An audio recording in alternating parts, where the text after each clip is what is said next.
Thank you very much, Speaker, for the opportunity to engage in this debate. And I just want to start off by saying I'm splitting my time with the member for Mégantic-l'Érable.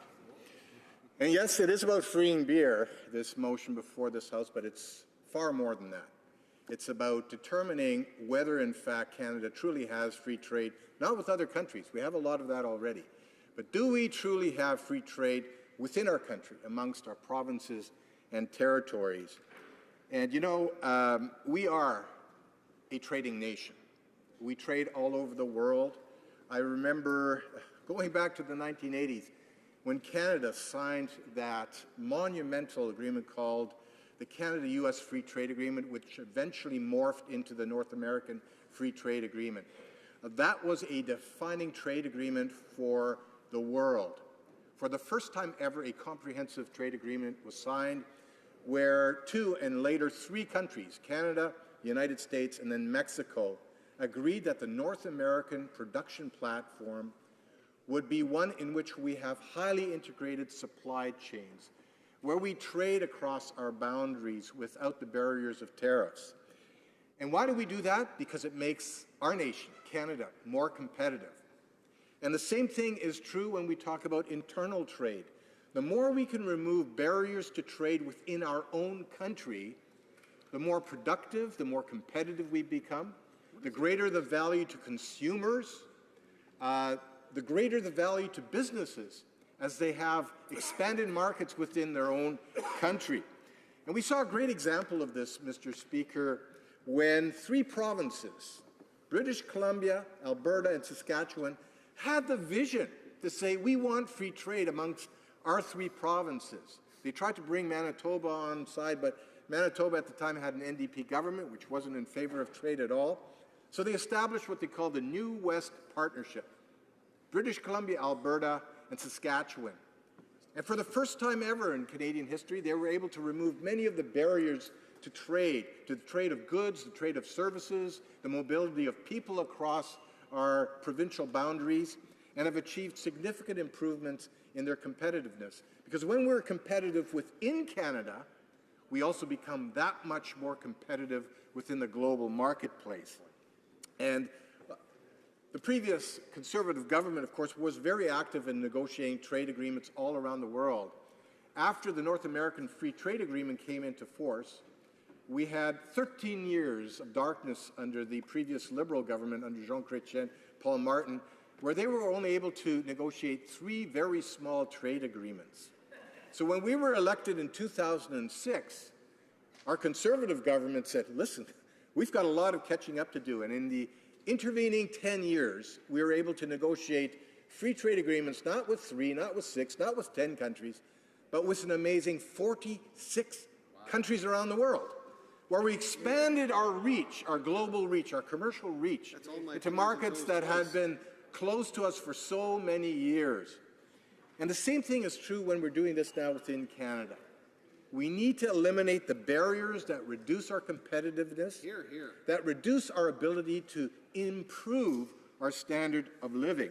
That's right. So it's right for Canadian businesses to ask, why can I not do business within Canada freely when I can trade with countries all around the world? The irony, Mr. Speaker, is that countries from around the world can do business with individual provinces more easily than businesses within Canada can do business with individual provinces and territories. And who gets hurt? Canadians, consumers, small and medium-sized businesses, taxpayers writ large, because of the loss of potential tax revenues that can sustain our great standard of living within Canada. So what we have within Canada, the barriers we have amongst our provinces and territories, is protectionism, really, at its very worst. It's freer and more open trade that represent the pathway to secure a strong and prosperous economy going forward within Canada. Canada has been an outspoken proponent, a champion of free trade on the international stage. In fact, Mr. Speaker, on the Economic Freedom Index, which the Heritage Foundation puts out on a regular basis, they rank countries in terms of their openness to trade. And you know where Canada fits in? Number 6 out of 166 countries. We do very well when it comes to the openness to trade with countries around the world. But when we look within Canada, it's quite a different picture.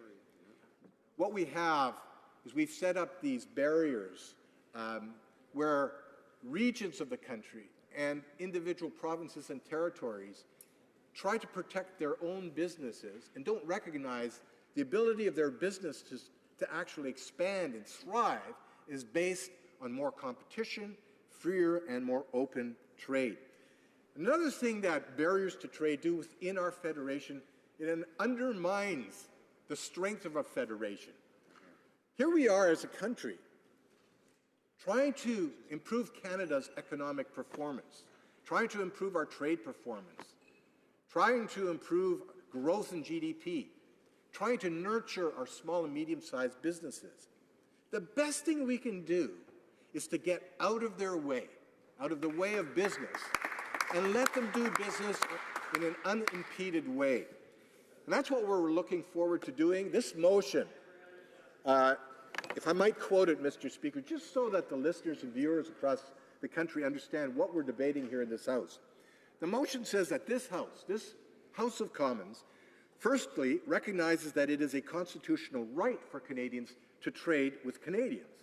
Secondly, it reaffirms that the Fathers of Confederation expressed this constitutional right in Section 121 of the Constitution Act, which reads, and I quote, "All articles of the growth, produce, or manufacture of any one of the provinces shall, from and after the Union, be admitted free into each of the other provinces," end quote.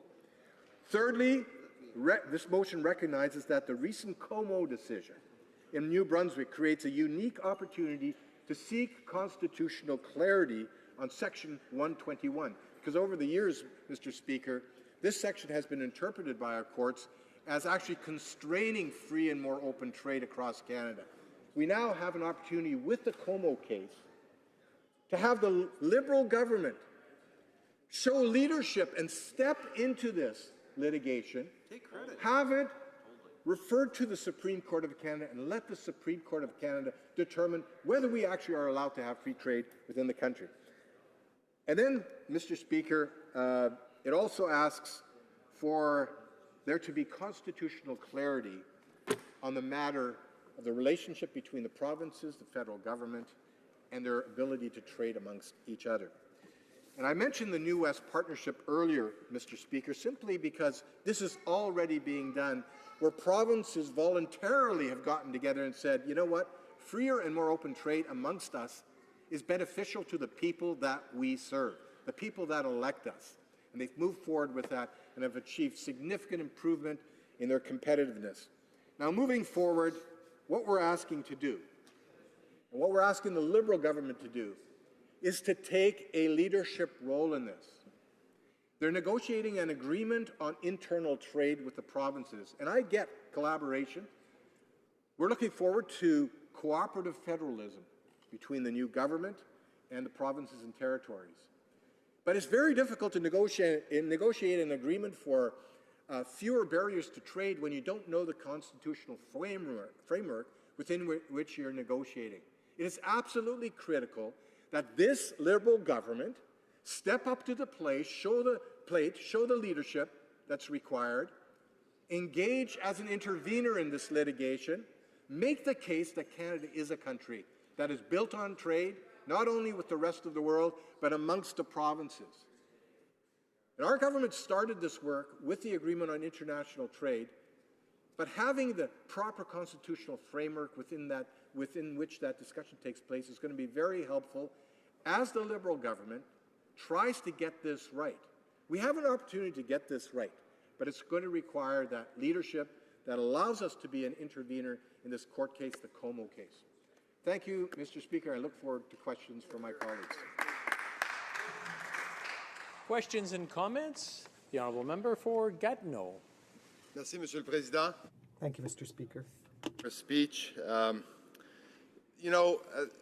The sentiment as reflected in the motion is something I can support. I think a lot of members on this side of the House can support. Fairness and free internal trade in Canada is something that I know I have worked on for several decades now, unfortunately, and much remains to be done.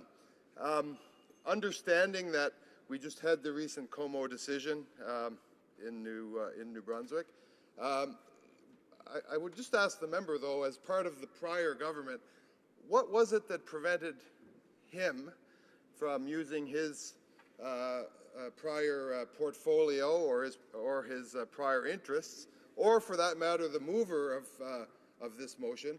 What is it that prevented them from asking Cabinet to recommend a reference to the Supreme Court to clarify those rules? I think it's something, frankly, that interested watchers of their processes were kind of expecting.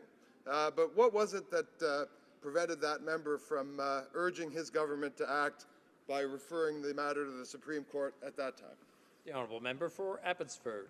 You know, that's a very good question. I appreciate the member's question. Two answers to that. One, as Minister of International Trade over 4.5 years, I was busy engaging in the most ambitious and active trade agenda our country had ever seen.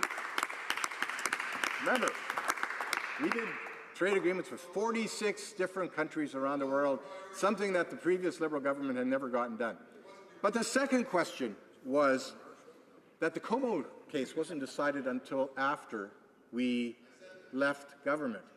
And until the Como case was decided by a lower court, it was generally accepted that the constitutional law in Canada allowed provinces to interfere to a certain degree in international trade and to put up barriers for different reasons, regulatory reasons, safety, health reasons, but also for reasons that actually were simply protectionist in nature.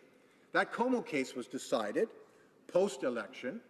It now had a court actually establish that there is truly a constitutional right to free trade. We welcome the Liberal government's intervention in that case because it is critically important for Canada. It will open up a whole new opportunity for economic growth within our country. Questions and comments? The honourable member for Red Deer Lacombe. Very much, Mr. Speaker, and I want to thank my colleague for his eloquent speech.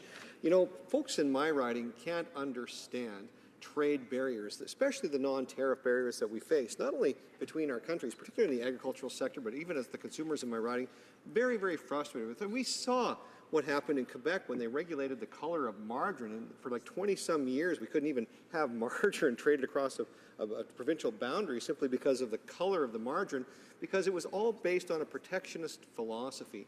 Now, protectionism, Mr. Speaker, might seem like an expedient thing to do for politicians to get reelected, but it leads to division, and it leads to treating some more fair than others. And when it comes to free trade, we don't need government at all. Individuals can decide anywhere in Canada how they want to trade. If they have a deal that's mutually acceptable to both parties, they can trade. Trade agreements are usually about what we're not going to trade in the context of hoping for what we will trade. We've got barriers when it comes to loading our trucks.